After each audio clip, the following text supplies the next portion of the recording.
Bhutan, where happiness is more than a goal. It's a way of life. A land with almost no crime, no traffic lights, and where poverty feels out of place. Picture a country where the king personally helps those in need, and where cultural practices redefine relationships. But is Bhutan truly as perfect as it appears? In this video, we'll reveal 10 surprising truths about Bhutan that will challenge everything you think you know about happiness. Let's get started. Bhutan, a tiny Himalayan kingdom, has earned a global reputation as the happiest country in the world. But what makes this place so special? It's not economic wealth or modern conveniences, but a unique measure called gross national happiness. Unlike most nations that gauge success by their GDP, Bhutan uses GNH, prioritizing the well-being of its people over financial gain. Over 93% of Bhutan's population considers themselves happy, despite the country ranking only 95th out of 137 in the latest Global Happiness Report. This lower ranking reflects Bhutan's modest economic status rather than a lack of contentment. The King of Bhutan famously stated that GNH is more important than GDP, and it shows. Free time is treasured here, with people indulging in simple pleasures like meditating, chanting, and enjoying tea. The rhythm of life follows the sun.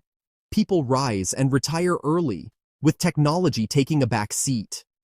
Imagine a place where the latest iPhone is met with a shrug, and the concept of FOMO simply doesn't exist.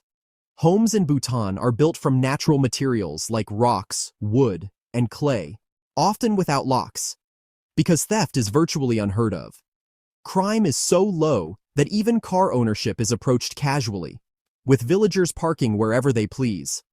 In 2015, Bhutan set a world record by planting 50,000 trees in just 1 hour, a testament to its commitment to nature and happiness.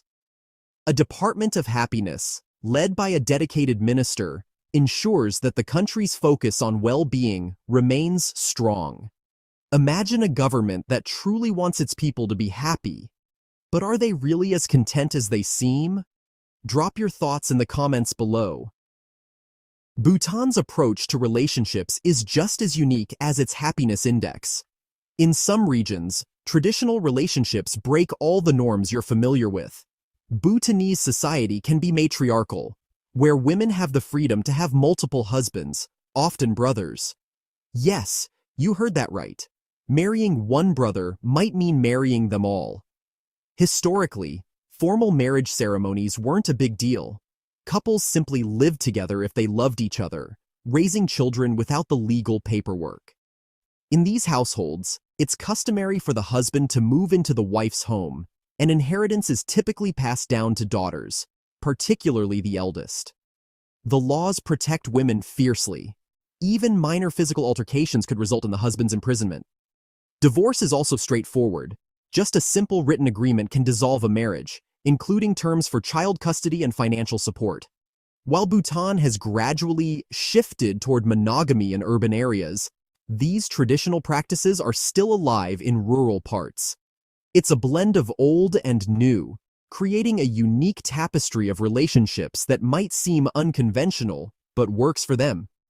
Does this sound like happiness to you? Bhutan is a country full of surprises, including several strict bans that might shock you. Raising animals for meat, for instance, is prohibited. The Bhutanese do not kill, they import meat from India. This is largely because 80% of the population practices Buddhism, and many are deeply committed, following a strict no-kill policy that extends to insects and wildlife. Hunting and fishing are mostly off-limits, and the use of chemical fertilizers is strictly banned to maintain organic farming practices. Back in 2016, Bhutan even banned the import of vegetables from India after discovering high levels of chemical residues. This commitment to organic living is no joke. From eggs to vegetables, Bhutan ensures everything is as natural as possible. Up until 1999, the Bhutanese didn't even have access to TV or the internet, making it the last country in the world to introduce these technologies. When TV finally arrived, It brought both wonder and challenges, like kids getting into fights mimicking wrestling moves seen on screen. Bhutan also became the first country in the world to ban the sale and smoking of cigarettes in 2004. The penalties were harsh, with fines up to $1,500 or up to 3 years in prison for smoking in public. Today, the law allows a small allowance for tobacco importation with proper documentation, but cigarettes are still banned from sale in the country, making them a luxury item on the black market. When it comes to food, Bhutan's cuisine is as distinctive as its culture. Forget mild flavors. Here, chili peppers are a vegetable, not just a seasoning. Nearly every dish features them, whether green, red, fresh, or dried. One of the most popular dishes is emadachi, a fiery stew of chilies and cheese that Bhutanese eat daily. Then there's shakampa, a dish with dried beef, chilies, and radishes that packs a punch. Rice is another staple, but not the white kind you might be used to. Bhutanese rice is red, grown at altitudes over 10,000 feet, giving it a unique texture.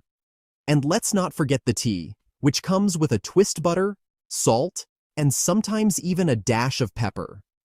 Bhutanese cuisine is not just about taste, it's about tradition, with every meal connecting the people to their land and heritage. In Bhutan, traditional clothing is more than just ceremonial, it's a way of life. Men wear the go, and women wear the kira, outfits that feature a large pocket at the front, practical for carrying everyday items like phones and wallets. This isn't just a nod to heritage, it's a daily requirement, even for school children and government employees.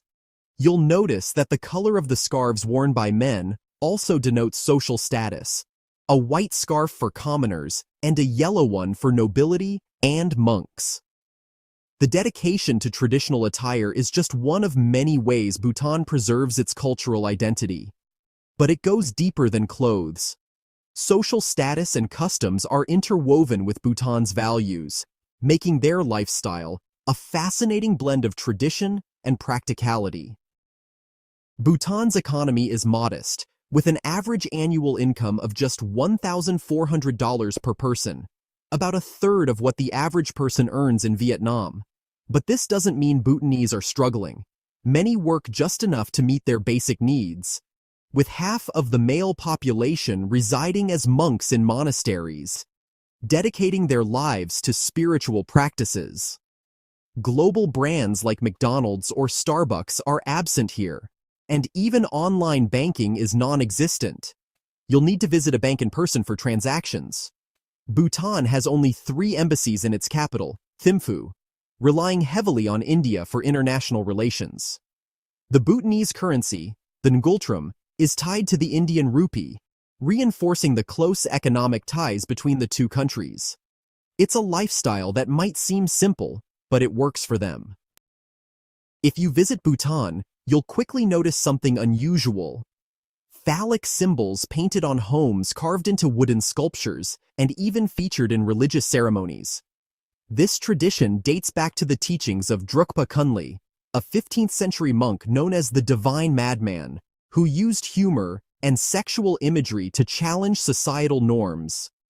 Over time, these symbols became symbols of fertility and protection, now deeply embedded in Bhutanese culture. They're believed to ward off evil spirits and bring good luck, providing yet another example of Bhutan's unique approach to blending spirituality with everyday life. The land of festivals. Bhutan is known for its vibrant festivals, which are integral to its cultural identity. One of the most popular is Chechu, a religious festival featuring colorful masks, traditional dances, and rituals that celebrate the teachings of Guru Rinpoche, the founder of Tibetan Buddhism. These festivals are not just for entertainment. They're spiritual events that bring communities together, reinforcing the importance of faith and tradition in Bhutanese society.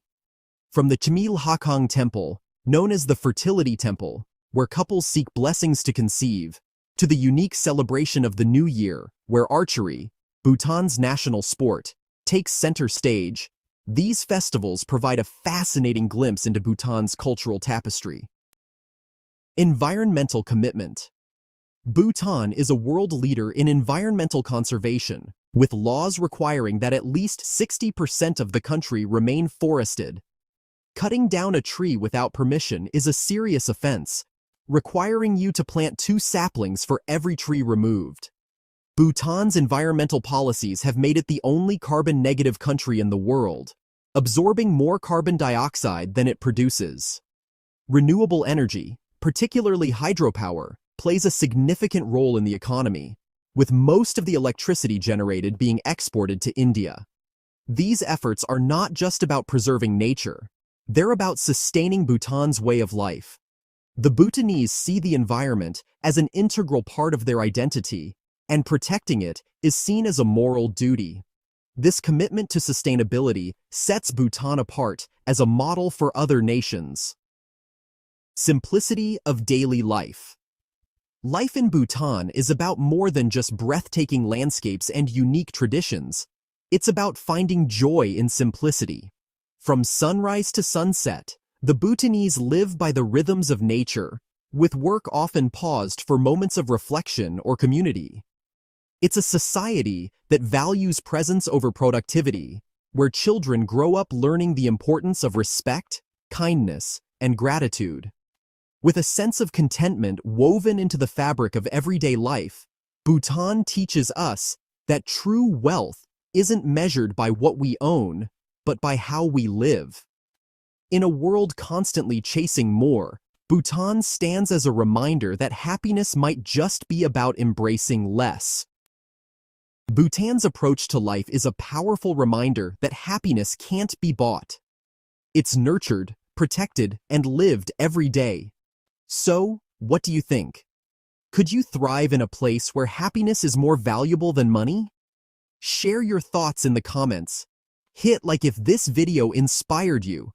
And don't forget to subscribe for more incredible journeys around the world. Until next time, keep exploring and finding joy in the little things.